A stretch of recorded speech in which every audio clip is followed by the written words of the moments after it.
देखो अगली क्लास में पिछली क्लास में हमने कुछ प्रैक्टिस एग्जांपल दिए थे आपको, और वो प्रैक्टिस एग्जांपल आपने सोल्व करके देखे होंगे। जिन्होंने नहीं किए हो वो इनको ध्यान से देखें कि इन प्रैक्टिस एग्जांपल में क्या था, इनको किस तरीके से हमने सोल्व किया है।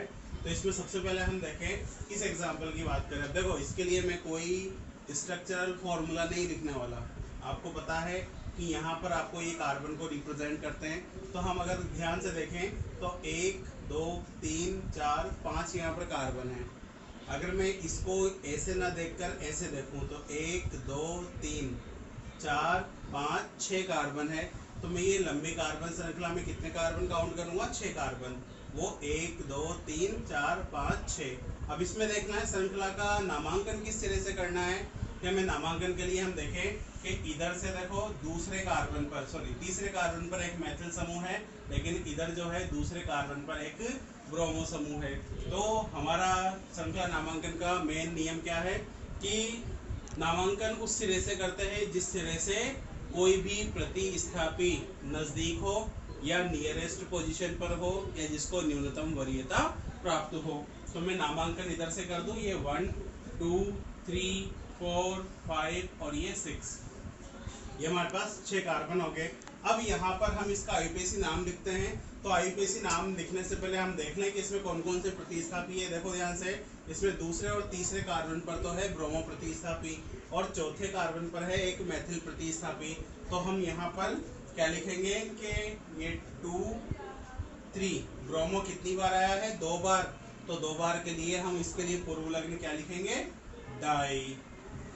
ठीक है। और ये 2 3 डाई ब्रोमो, 2 3 डाई ब्रोमो। इसके बाद देखो ध्यान से यहाँ पर के एक मेथिल समूह है चौथे कार्बन पर, तो ये यहाँ पर 4 मेथिल, ये 4 मेथिल हो गया। और अब 6 कार्बन की चेन है, तो 6 कार्बन की चेन है तो इसके लिए वर्ड रूट क्या होगा? हेक्स।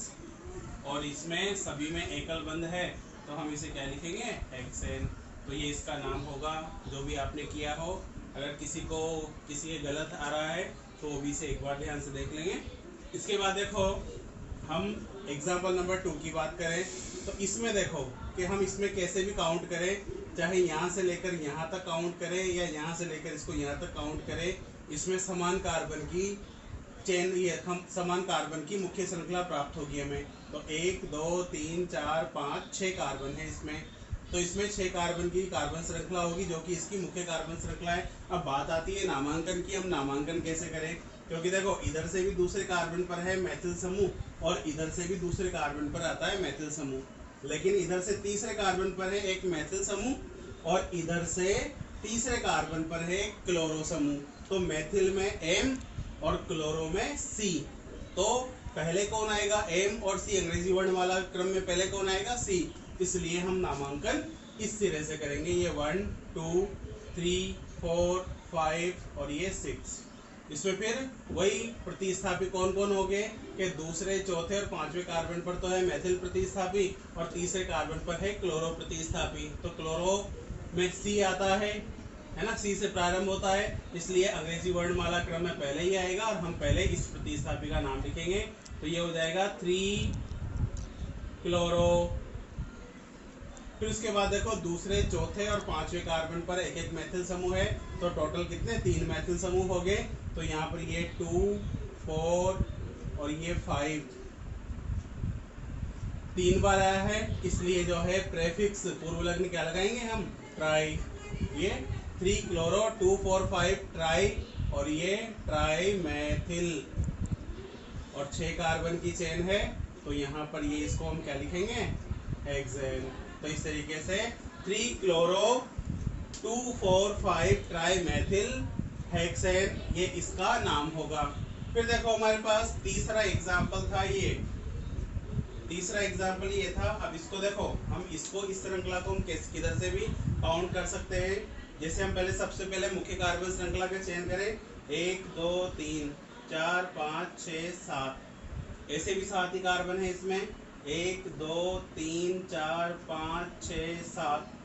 ठीक है। तो सब और से इसमें काउंट करने पर 7 कार्बन प्राप्त हो रहे हैं। तो मैं कोई सी भी एक श्रृंखला चुन लूं और इसमें देखो इधर से भी तीसरे कार्बन पर एथिल समूह, इधर से भी तीसरे कार्बन पर एथिल समूह और चौथे कार्बन पर भी है एक एथिल समूह। तो इसमें आप कहीं से भी नामांकन कर सकते हो। तो ये 1 2 3 4 5 6 और ये 7। अब इसमें ध्यान से देखें कि इसमें तीसरे, चौथे और पांचवें कार्बन पर एक एक एथिल प्रतिस्थापी है। तो एथिल प्रतिस्थापी कितनी बार आया है यहाँ पर? 3 बार। तो यहाँ पर कौन कौन से कार्बन पर है? तीसरे पर, चौथे पर और पांचवें पर। तो ये 3 4 5 3 बार आया है। तो इसके लिए पूर्व लग्न लिखेंगे हम ट्राई, है ना। और एथिल समूह है तो ये ट्राई एथिल और 7 कार्बन की चेन है तो उसके लिए वर्ड रूट क्या होगा? हेप्ट। और सभी में एकल बंध है तो ये अनुलग्न क्या लगाएंगे? एन। तो 3 4 5 ट्राई एथिल हेप्टेन, ये इसका नाम होगा। फिर हम इस यौगिक की बात करते हैं। अगर इस यौगिक को देखें तो हम यहाँ पर देखें कि इसमें कितने कार्बन की चेन है? 1 2 3 4 5 6 7 कार्बन की श्रृंखला है। तो 7 कार्बन की श्रृंखला हम यहाँ पर चयन कर लेंगे। लेकिन नामांकन किस सिरे से करें उसके लिए जो है, इधर भी दूसरे कार्बन पर देखो एक प्रतिस्थापी है और इधर भी दूसरे कार्बन पर एक प्रतिस्थापी है। लेकिन देखो ध्यान से, इधर है ब्रोमो प्रतिस्थापी और इस और है क्लोरो प्रतिस्थापी। तो ब्रोमो में बी और क्लोरो में सी। तो ब्रोमो का बी अंग्रेजी वर्णमाला क्रम में क्लोरो के सी से पहले आता है, इसलिए हम नामांकन किस सिरे से करेंगे? इस सिरे से। तो ये 1 2 3 4 5 6 और ये 7। तो यहाँ पर देखें, अब सारे प्रतिस्थापी देखो कहाँ प्रतिस्थापी है अंग्रेजी वर्णमाला क्रम के हिसाब से, कि दूसरे और पांचवें कार्बन पर है ब्रोमो प्रतिस्थापी, चौथे और छठे कार्बन पर है क्लोरो प्रतिस्थापी और तीसरे कार्बन पर है एक मेथिल प्रतिस्थापी। यानी कि सबसे पहले हम ब्रोमो को लिखेंगे, उसके बाद क्लोरो को लिखेंगे और फिर इसके बाद मेथिल प्रतिस्थापी को लिखेंगे। तो सबसे पहले देखो दूसरे और पांचवें कार्बन पर है ब्रोमो प्रतिस्थापी। तो ये 2 5 2 बार आया है तो प्रेफिक्स पूर्व लग्न लगाएंगे हम डाई। 2 5 die bromo. फिर देखो चौथे और छठे कार्बन पर है क्लोरो। तो ये 4 6 2 बार आया है तो डाई क्लोरो। फिर इसके बाद देखो यहाँ पर ये तीसरे कार्बन पर है मेथिल, 3 मेथिल और ये 7 कार्बन की चेन है तो वर्ड रूट क्या होगा? हेप्ट। और सभी में एकल बंध है तो अनुलग्न क्या लगा देंगे हम? एन। तो इस तरीके से 2 5 die bromo, 4 6 die chloro, 3 methyl heptane, ये इसका नाम होगा। तो ये हमारे कल हमने 4 प्रैक्टिस एग्जांपल दिए थे, आप इन्हें नोट कीजिए। इसके बाद हम इस टॉपिक को आगे बढ़ाते हैं। नोट कीजिए। हम बात करते हैं आगे कि ऐसे यौगिक जिनमें प्रतिस्थापी समूह भी हो और साथ में द्विबंध और त्रिबंध हो, चाहे वो सिंगल हो या एक से ज़्यादा हो, एक हो या एक से ज़्यादा हो, या जिनमें द्विबंध और त्रिबंध दोनों हो, या जिनमें द्विबंध और त्रिबंध ज़्यादा हो। तो ऐसे यौगिक जिनमें द्विबंध और त्रिबंध भी होते हैं और साथ में प्रतिस्थापी समूह या पार्श्व श्रृंखला या शाखित श्रृंखला या साइड चेन उपस्थित होती है, तो ऐसे यौगिकों के लिए भी हम जो है IUPAC पद्धति के आधार पर नाम लिख सकते हैं। अब देखो, इनके लिए भी कोई अलग से तरीका नहीं है, कि वही तरीका है कि हम पहले सबसे लंबी कार्बन श्रृंखला का चयन करेंगे, फिर श्रृंखला का नामांकन करेंगे और फिर उसके बाद उसका IUPAC नेम लिखेंगे। अब यहाँ पर थोड़ा सा चेंज आपको क्या करना है, इसमें थोड़ा सा चेंज ये समझना है कि जैसे अभी हमने प्रतिस्थापी समूह वाले यौगिकों के बारे में पढ़ा, तो उसमें हमने क्या बताया कि जो भी प्रतिस्थापी होता है उस प्रतिस्थापी के आधार पर श्रृंखला का नामांकन किया जाता है। लेकिन अब एक बात ध्यान रखना कि जिन यौगिकों में द्विबंध और त्रिबंध, जिन यौगिकों में द्विबंध हो या त्रिबंध हो, तो उन यौगिकों के लिए नामांकन में हम प्रतिस्थापी का उपयोग नहीं करते हैं, क्योंकि द्विबंध व त्रिबंध अपने आप में एक क्रियात्मक समूह माने जाते हैं।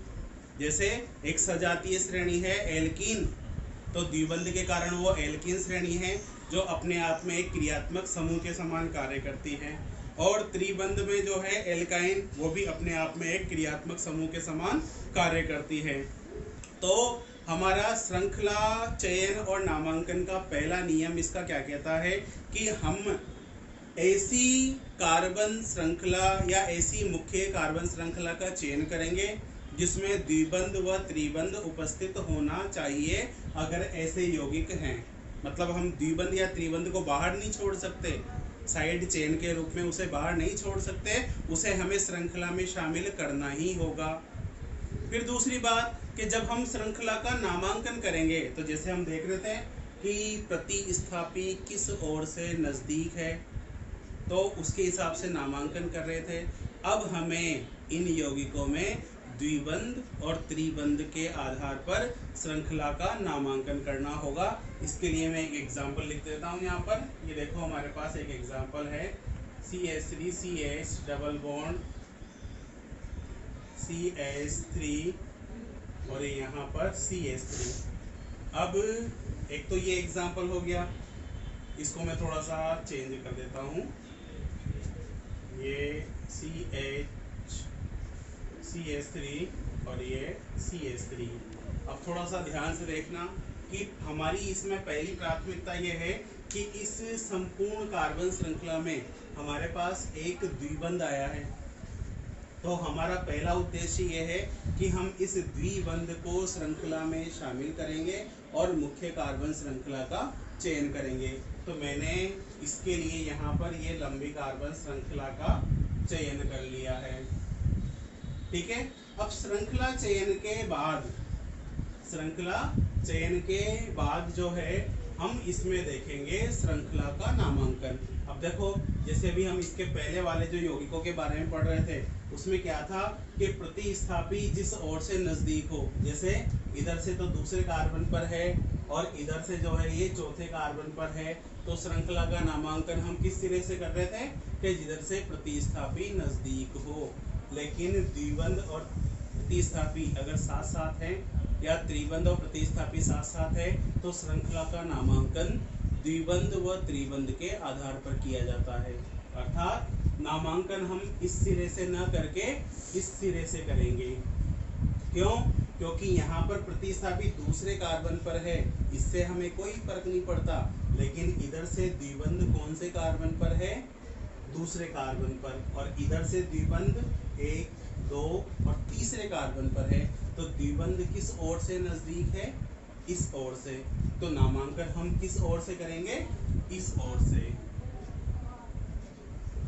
ये बाकी आईपीसी नाम का वही रूल है, पहले प्रतिस्थापी का नाम लिखेंगे, फिर वर्ड रूट मुख्य श्रृंखला का नाम लिखेंगे, फिर उसमें जो है अनुलग्न लगाएंगे। तो अनुलग्न में देखो अब यहाँ पर द्विबंध आया है, तो कॉमन सी बात है कि अब हम एन अनुलग्न का उपयोग न करके इन अनुलग्न का उपयोग करेंगे। तो नाम वही है, नियम वही है, सूत्र वही है। ठीक है। सूत्र जो हमने पहले लिखा है कि पहले प्रतिस्थापी का नाम अंग्रेजी वर्णमाला क्रम में, फिर वर्ड रूट जिसे हम एल्ग कहते हैं वो लिखते हैं, और फिर लास्ट में जो है अनुलग्न। अगर एकल बंध है तो एन लगाते हैं, द्विबंध है तो इन लगाएंगे, त्रिबंध है तो आइन लगाएंगे। तो मैं इसका नाम लिख देता हूँ यहाँ पर कि मैंने नामांकन कर लिया। आपको समझ में आ गया होगा, श्रृंखला का चयन तो हमने कर ही लिया है ना। अब इसका नामांकन भी समझ में आ गया होगा कि जब ऐसे यौगिक हो जिनमें द्विबंध या त्रिबंध में से कोई भी हो, तो हम श्रृंखला का नामांकन प्रतिस्थापी के आधार पर नहीं करते हैं। श्रृंखला के नामांकन में हम ये देखते हैं कि द्विबंध या त्रिबंध किस ओर से नजदीक होता है और नामांकन हम उस सिरे से करते हैं। तो मैंने नामांकन इस सिरे से कर लिया।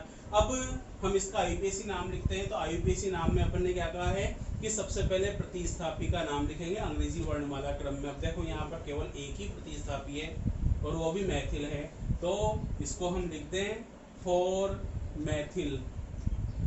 ये हो गया 4 मैथिल। 4 मैथिल हो गया। तो इसमें देखना कि 4 मैथिल है अब मुख्य कार्बन श्रृंखला में कितने कार्बन है? 5। 5 के लिए वर्ड रूट क्या होता है? पेंट। ये मैंने पेंट लिख दिया। अब इसमें देखो कि एकल बंध तो है ही सही, साथ में द्विबंध भी है, तो अब हमें एकल बंध का अनुलग्न नहीं लगाना, किसका लगाना है अनुलग्न? द्विबंध का। और द्विबंध का अनुलग्न क्या होता है? इन। तो हम यहाँ पर अनुलग्न क्या लगाएंगे? ये इन। अब एक चीज और देखना कि इधर से काउंट करने पर ये डबल बंध कौन से कार्बन पर आ रहा है? दूसरे कार्बन पर। तो हम इसे क्या लिखेंगे? पेंट टू इन। जब इस तरीके के यौगिक होते हैं तो हमें द्विबंध या त्रिबंध की स्थिति को भी प्रदर्शित करना पड़ता है। तो यहाँ पर यह हो गया। एक एग्जांपल और देखें हम। CH3 CH double bond CH CH CH3 CH double bond CH3 CH2। अब यहाँ पर देखो हमारे पास ये एक और यौगिक आ गया। इस यौगिक में देखो 2 द्विबंध है, तो हमारी पहली प्राथमिकता कि हमें इन दोनों द्विबंधों को जो है मुख्य कार्बन श्रृंखला में शामिल करते हुए एक मुख्य कार्बन श्रृंखला का चयन करना है। तो मैंने यहाँ पर ये एक लंबी कार्बन श्रृंखला का चयन कर लिया। अब बात क्या है कि हमें श्रृंखला का नामांकन करना है किस सिरे से? जिस सिरे से द्विबंध को न्यूनतम वरीयता प्राप्त हो। देखो इस ओर से द्विबंध पहले कार्बन पर है और इस ओर से द्विबंध को जो है कौन सा कार्बन प्राप्त हो रहा है? दूसरा कार्बन। तो नामांकन हम किस सिरे से करेंगे? उस सिरे से। तो यहाँ पर ये 1 2 3 4 5 और ये 6। ठीक है, सबसे पहले हम इसका नामकरण कर दे। तो नामकरण में क्या होगा कि पहले प्रतिस्थापी का नाम लिखेंगे। प्रतिस्थापी देखो तीसरे कार्बन पर एक मैथिल प्रतिस्थापी है, तो ये हो जाएगा 3 मैथिल। एक प्रतिस्थापी का नाम क्या है? 3 मैथिल। अब 3 मैथिल है तो यहाँ पर जो है 6 कार्बन की श्रृंखला, तो 6 कार्बन की श्रृंखला है, तो इसका वर्ड रूट क्या होगा? हेक्स। अब इसमें देखो द्विबंध जो है हमारे पास 2 बार आया है, पहले कार्बन पर है और चौथे कार्बन पर है। जिधर से काउंट करते हैं उधर से देखते हैं, पहले कार्बन से स्टार्ट हुआ है और इधर चौथे कार्बन से स्टार्ट हुआ है।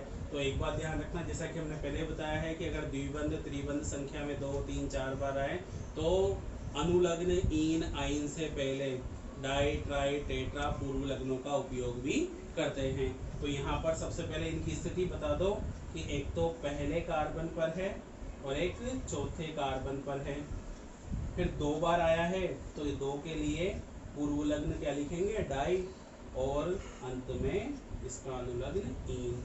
तो 3 मैथिल हेक्स 1 4 डाई इन। तो इस तरीके से ये इस प्रकार के यौगिक है।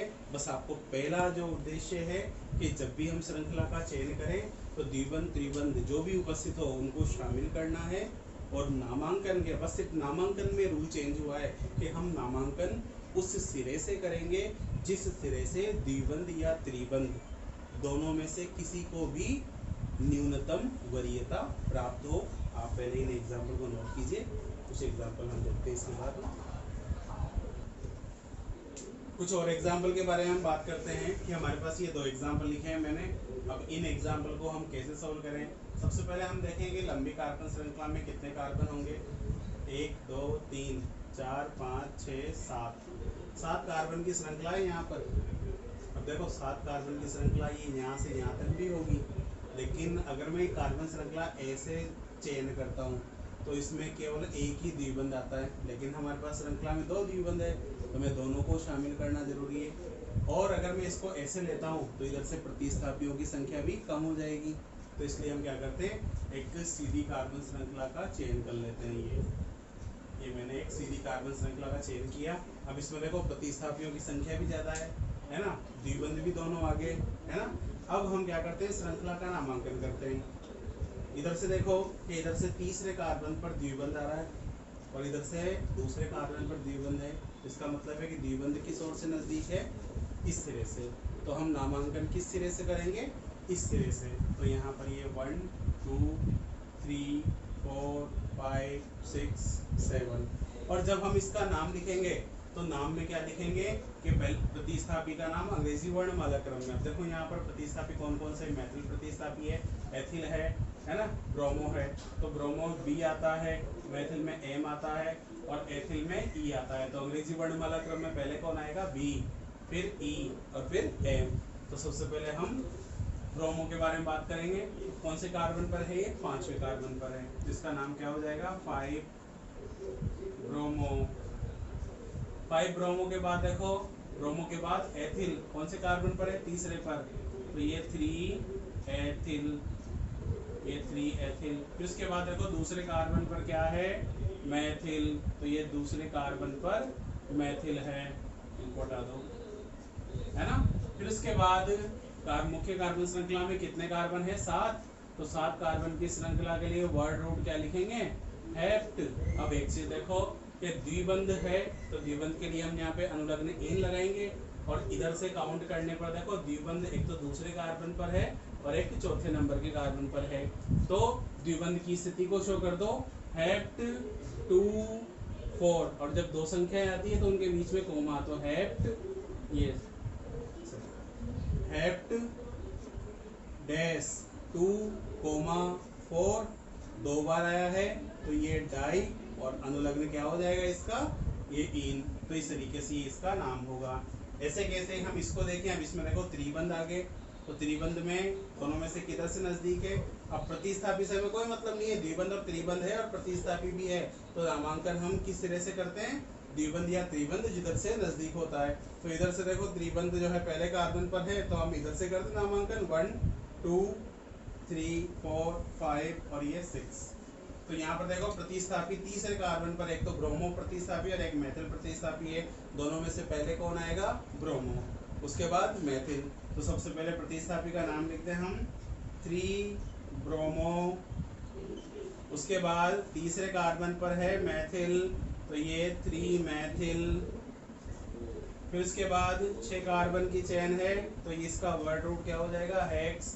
अब देखो त्रिबंध कौन कौन से कार्बन पर है, पहले पर आया है और चौथे पर आया है, जिधर से हम काउंट करते हैं उधर से स्टार्टिंग कार्बन को देखते हैं। इधर से पहले कार्बन पर त्रिबंध है और चौथे कार्बन पर त्रिबंध है, तो ये हेक्स 1 4 कितनी बार आया, 2 बार, तो 2 बार के लिए अनुलग्न पूर्व लग्न क्या लगाएंगे, डाई, और इसका त्रिबंध का अनुलग्न क्या होगा, आइन, तो ये डाई आइन। तो इस तरीके से 3 ब्रोमो 3 मेथाइल या 3 मैथिल हेक्स 1 4 डाई आइन। तो इस तरीके से ये कुछ एग्जाम्पल है, और भी मैं एग्जाम्पल है जो आपको देता हूँ, आप उनको सोल्व करना, या और कुछ एग्जाम्पल मैं खुद भी बना लेता हूँ, बता देता हूँ आपको कि उनको कैसे और कौन कौन से एग्जाम्पल हो सकते हैं। तो इसके लिए मैं आपको कुछ और प्रैक्टिस एग्जाम्पल की एक PDF डाल दूंगा, आप उनको सोल्व करते रहना, नोट कीजिए इसे। इसके बाद देखें कि हमारे पास कुछ और एग्जाम्पल है, ये इस तरीके के। अब इन एग्जाम्पल को हम कैसे सोल्व करें, तो इन एग्जाम्पल के लिए भी देखो क्या होता है कि हम देख लेते हैं कि सबसे पहले वही लंबे कार्बन श्रृंखला जिसमें द्विबंध को शामिल किया हो, अगर त्रिबंध हो तो उसको भी शामिल करते हैं। नीचे देखो एक एग्जाम्पल है जिसमें द्विबंध भी है और त्रिबंध भी है ना। फिर देखो हम इसमें लंबी कार्बन श्रृंखला का चयन कर ले। लंबी कार्बन श्रृंखला में 4 और ये 4 8 कार्बन है, तो ये 8 कार्बन की लंबी श्रृंखला ये हो जाएगी, ये 8 कार्बन की एक लंबी श्रृंखला होगी। अब बात आएगी इसमें नामांकन किस सिरे से करें, क्योंकि देखो इधर से भी दूसरे कार्बन पर है डबल बंध और इधर से भी दूसरे कार्बन पर डबल बंध है, इधर से तीसरे कार्बन पर जो है कोई प्रतिस्थापी नहीं है, लेकिन चौथे कार्बन पर एक क्लोरो प्रतिस्थापी है, और इस ओर से देखो चौथे कार्बन पर है ब्रोमो प्रतिस्थापी। और जब दोनों ओर से द्विबंध को समान वरीयता प्राप्त हो तो हम नामांकन में अब हम प्रतिस्थापी को शामिल करेंगे। इसका रीजन क्या है कि दोनों ओर से द्विबंध समान स्थिति पर आए तो नामांकन फिर प्रतिस्थापी के आधार पर किया जाता है। तो इस ओर से देखो चौथे कार्बन पर ब्रोमो प्रतिस्थापी है और उस ओर से चौथे कार्बन पर क्लोरो प्रतिस्थापी है। तो क्लोरो और ब्रोमो में पहले कौन आएगा अंग्रेजी वर्ण वाला क्रम में, ब्रोमो, इसलिए नामांकन हम इस सिरे से करेंगे। तो ये 1 2 3 4 5 6 7 और ये 8। अब इसका नाम लिखते हैं हम कि फोर्थ कार्बन पर है ब्रोमो, तो ये 4 ब्रोमो। उसके बाद देखो 5 क्लोरो। इसके बाद हम बात करें 8 कार्बन की श्रृंखला है, तो इसको हम क्या लिखेंगे, ऑक्ट। 4 bromo 5 chloro oct.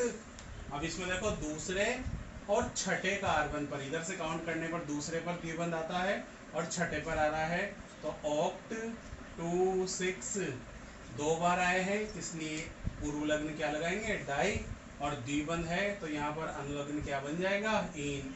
तो ये 4 ब्रोमो 5 क्लोरो ऑक्ट 2 6 डाई इन।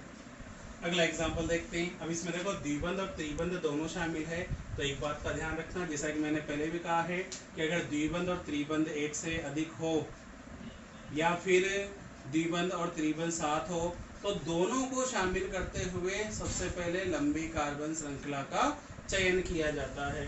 तो यहाँ पर देखो कि 1 2 3 4 5 6 7, इधर भी 7 कार्बन है और इधर भी यहाँ पर देखो 7 कार्बन है, लेकिन हमारा मेन उद्देश्य क्या है कि दोनों द्विबंध और त्रिबंध जो भी है उन सबको शामिल करते हुए लंबी कार्बन श्रृंखला का चयन करते हैं, है ना। तो यहाँ पर ये लंबी कार्बन श्रृंखला ये कुछ इस तरीके से प्राप्त होगी हमें, ये लंबी कार्बन श्रृंखला। अब इसमें देखो कि ये प्रतिस्थापी हो गया, ये प्रतिस्थापी हो गया और ये प्रतिस्थापी हो गया। तो बात आती है नामांकन की, तो नामांकन किस सिरे से करें, देखो इधर पहले कार्बन पर त्रिबंध है और इधर से पहले कार्बन पर द्विबंध है। हमने कहा था कि द्विबंध और त्रिबंध जो भी नजदीक हो नामांकन उस सिरे से करते हैं, लेकिन जब दोनों को समान वरीयता प्राप्त हो तो नामांकन द्विबंध की ओर से किया जाता है, क्योंकि द्विबंध का अनुलग्न होता है इन, जिसमें आता है ई, और त्रिबंध का अनुलग्न होता है आइन, जिसमें आता है वाई, और वाई और ई में पहले कौन आएगा, ई, इसलिए नामांकन हम इस सिरे से करेंगे। तो ये 1 2 3 4 5 6 और ये 7। अब नियम वही है कि पहले प्रतिस्थापी का नाम लिख दो अंग्रेजी वर्णमाला क्रम में। तो यहाँ पर 5वें कार्बन पर है ब्रोमो, इधर तीसरे कार्बन पर है एथिल प्रतिस्थापी और चौथे कार्बन पर है मैथिल प्रतिस्थापी। तो यहाँ पर ध्यान से देखना कि ये हो जाएगा 5 ब्रोमो, फिर मैथिल से पहले आएगा एथिल, तीसरे कार्बन पर ये 3 एथिल या इथाइल, है ना। फिर उसके बाद चौथे कार्बन पर है मैथिल, तो ये 4 मैथिल। इसके बाद 7 कार्बन की चेन है, तो इसे हम क्या लिखेंगे, हेप्ट। 7 कार्बन की चेन क्या है, तो इसे हम वर्ड रूट क्या लिखेंगे, हेप्ट। और जैसा कि हमने पहले ही बताया है कि पहले द्विबंध का अनुलग्न लिखते हैं, उसके बाद त्रिबंध का अनुलग्न लिखते हैं। तो द्विबंध कहाँ से, पहले कार्बन से चालू है, तो हेप्ट 1 इन, और ये छठे कार्बन पर त्रिबंध, तो ये 6 आइन। तो इस तरीके से ये इसका नाम हो जाएगा। फिर देखो नीचे अब जो एग्जाम्पल दे रखा है, अगर मैं इसमें काउंट करता हूँ तो 1 2 3 4 5 6 7 कार्बन आते हैं। अगर मैं इसको ऐसे ना काउंट करके ऐसे काउंट कर लेता हूँ तो 6 कार्बन आते हैं। तो हमारी पहली प्राथमिकता क्या है कि सबसे लंबी कार्बन श्रृंखला जो कि मुख्य कार्बन श्रृंखला होगी, जिसमें सबसे ज़्यादा कार्बन होंगे। तो इसमें देखो हम न चाहते हुए भी इस द्विबंध को हमें छोड़ना होगा, और ऐसी स्थिति में ये प्रतिस्थापी के रूप में कार्य करेगा। तो मैं इसको लंबी कार्बन श्रृंखला में मान लेता हूँ।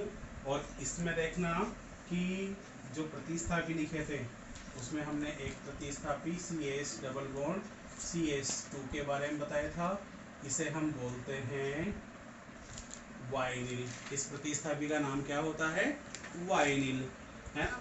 तो यहाँ पर नामांकन किस सिरे से करें, इस सिरे से, क्योंकि यहाँ पर द्विबंध पहले कार्बन पर है और इधर से द्विबंध दूसरे कार्बन पर है। तो ये 1 2 3 4 5 6 और ये 7। तो यहाँ पर देखो 4th कार्बन पर एक प्रतिस्थापी है जिसका नाम क्या है, वाइनिल। तो ये हो जाएगा 4 वाइनिल। और 7 कार्बन की चेन है, तो ये hept, for vinyl hept, one in, है ना, सॉरी 1 और 5 कार्बन दोनों पर है, तो 1 5 दो बार आया है तो डाई, और ये इन। तो इस तरीके से 4 वाइनिल हेप्ट 1 5 डाई इन। तो इस तरीके से हम इसका IUPAC नाम लिख सकते हैं। तो इस प्रतिस्थापी को भी आप लिख लेना और इनको साथ के साथ नोट भी करते जाओ, ताकि प्रैक्टिस करके देखोगे तब जाके ये अच्छे समझ में आएंगे। और जो वीडियोस हमने देखी है क्या, उनको है ना 2 बार 3 बार इनको अच्छे से देखें, है ना, इसे नोट करो। फिर मैं कुछ लाइन रेखा वाले, वो लाइनिंग स्ट्रक्चर वाले एग्जाम्पल बताता हूँ। इसके बाद हम देखें, ये हमारे पास और एग्जाम्पल है जो लाइनिंग स्ट्रक्चर वाले एग्जाम्पल है। अब इनमें भी देखो वही लंबी कार्बन श्रृंखला का चयन करना है हमें। तो यहाँ से 1 2 3 4 5 6 और ये 7 कार्बन की श्रृंखला होगी। बात आती है नामांकन किस सिरे से करें, क्योंकि इस सिरे से देखो यहाँ पर ये जो ये बता रहा है ना, ये द्विबंध को बताता है, यहाँ पर ये द्विबंध को बता रहा है, यहाँ पर ये द्विबंध को बता रहा है। तो यहाँ पर नामांकन हम इस सिरे से करते हैं, क्योंकि यहाँ पर देखो पहले कार्बन पर द्विबंध है। तो ये 1 2 3 4 5 6 और ये 7। अब इसको ध्यान से देखो कि तीसरे, पांचवें और छठे कार्बन पर एक एक मेथिल प्रतिस्थापी है। तो ये 3 5 6 3 बार आया है मेथिल, तो यहाँ पर ये ट्राई मेथिल या मिथाइल।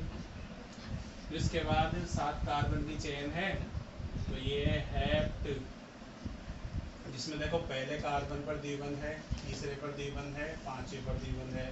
तो हेप्ट 1 3 और ये 5 और ये ट्राई, क्योंकि द्विबंध भी कितनी बार आया है, 3 बार। तो ये ट्राई, और द्विबंध का अनुलग्न क्या होता है, इन। तो ये ट्राई इन। तो ये इस तरीके से इसका ये नाम होगा। फिर हम इसको देखें कि अगर मैं इधर से काउंट करता हूँ तो 1 2 3 4 5 6, ऐसे 6 हैं। और अगर मैं इसको यहाँ से 1 2 3 4 5 6 7, ऐसे 7 कार्बन है। और अगर मैं इसको यहाँ से काउंट करता हूँ तो 1 2 3 4 5 6 7 और 8 कार्बन है।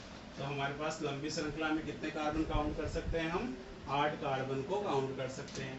फिर देखो इधर से देखो पहले कार्बन पर द्विबंध है, इधर से पहले कार्बन पर द्विबंध है। इधर से देखो ध्यान से कि ये तीसरे कार्बन पर है मेथिल प्रतिस्थापी, और इधर तीसरे कार्बन पर द्विमेथिल प्रतिस्थापी है। तो देखो ये दोनों समानता है इसमें। अब इधर से देखो चौथे कार्बन पर यहाँ पर कोई प्रतिस्थापी नहीं है, लेकिन इसमें अगर हम इधर से काउंट करते हैं तो चौथे कार्बन पर एक एथिल प्रतिस्थापी है। तो हम नामांकन किस ओर से करें, इस ओर से। ये 1 2 3 4 5 6 7 और ये 8। फिर इसमें देखें कि यहाँ पर प्रतिस्थापी का नाम अंग्रेजी वर्णमाला क्रम में, तो अंग्रेजी वर्णमाला क्रम में प्रतिस्थापी कौन कौन से हो जाएंगे, तो यहाँ पर एक तो एथिल प्रतिस्थापी है, और तीसरे और छठे कार्बन पर एक एक मेथिल प्रतिस्थापी है। तो पहले एथिल को लिखेंगे, तो ये हो जाएगा 4 एथिल या इथाइल। फिर देखो 3 और 6 पर है मेथिल, तो ये 3 6 2 बार आया है, तो ये डाई मिथाइल या मेथिल। फिर इसके बाद 8 कार्बन की चेन है, तो इसके लिए वर्ड रूट क्या हो जाएगा, ऑक्ट। और पहले और 7वें कार्बन पर द्विबंध है, तो 1 7 2 बार आया है, तो डाई, और द्विबंध के लिए अनुलग्न इन, डाई इन। तो इस तरीके से हम इसका IUPAC नाम लिख सकते हैं। अब एक चीज़ और गौर करना, देखो मैंने जितने भी नाम लिखे हैं सभी एक वर्ड में लिखे हैं, तो आपको भी सारे के सारे नेम एक वर्ड में लिखने हैं। और जो नियम मैंने समझाए हैं, वीडियो को आप बार बार देखें, जहाँ पर लगे कि हाँ लिखना है तो वहाँ पर उन नियमों को लिख भी लें, ताकि आपको। और फिर मैं ऐसे ही कुछ एग्जाम्पल जो है आपको प्रैक्टिस के लिए दे दूँगी, नोट कीजिए।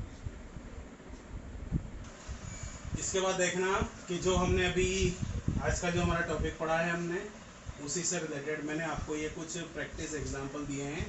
आप इन सभी एग्जांपल्स को सोल्व करें, और जो भी एग्जांपल समझ में नहीं आए आप उसे मुझे कमेंट बॉक्स में लिख सकते हो, या फिर मुझे पर्सनल व्हाट्सअप कर सकते हो कि इस नंबर का एग्जांपल हमें समझ में नहीं आया, ताकि मैं उसके लिए आपको सॉल्यूशन दे दूं।